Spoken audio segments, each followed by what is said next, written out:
Ku kasance da Makurdi TV domin samun shirye-shirye masu gamsarwa. Makurdi TV domin ku al'umma. Sannan kuma na subscribing din channel ɗinmu domin samun wasu shirye-shiryen namu. Kar ku manta ku mana like, mun gode.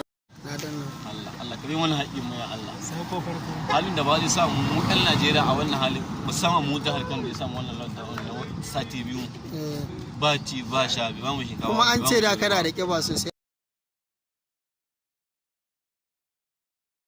Sai amma gashi yanzu ka rayu. Kana da mata ne ko baka da mata ne? Ba ai ta azumi ce ba ta wai abin da ba zai samu bane. Wannan kana da mata ko baka da mata? Ba da aure lokaci bai mata kunna amma muna. To kuma kai kayi magana ana karɓar wuta baka da aure da Saboda sauransu. iyayena suna fama cikin yanayi da shauran al'umma musulmi na Najeriya da Arewa suna cikin yanayi sa muke kokawa. Ni ma kaina ai ina buƙatar lamar saboda abu. To shi yanzu zaka ba shi shawara ne ba harin ko ba za ka ba shi? Da shawara ce duk watan ba Buhari.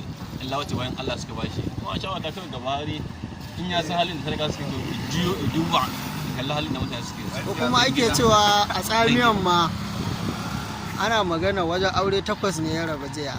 To ai haka ma yunwa ce ko kuwa ba wata yunwa kawai wannan matsalar da Buhari ya sa mutane ciki na wannan lockdown da ya sa mutane ka san mata da wasu su ba su. To jiya kuma aka ce ka yafe wa Ganduzi akan magana da kai. Na arziki ɗaya ne kasu tsakanin Buhari da Ganduzi ai shi Ganduzi umarni ke karba.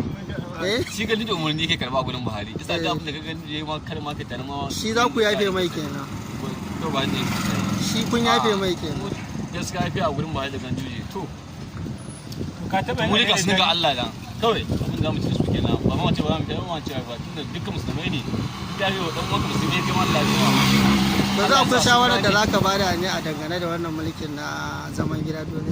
Ya gaskiya shawara ga shugabannin sun ga halin suke wannan tallafin da suke bawa ba wannan tallafi ne na ce wai kowa zai samu ba wai a ce tallafi a ce akwati wai a ce mutum da za a ba akwati kuma a halin duk wacce akwati ana da mutane wannan 500 ai wannan zaman bai daidai ba dan Allah dan annabi shugaban in suna ji ina shawara a talafin su ne inda suke mulka ya Allah dan Allah sun sauta al'ummar musulmi domin cikin wani halin da ake yanzu dai ga ka da carbinka ana azumin ko a bidiyo nake yi a bidiyo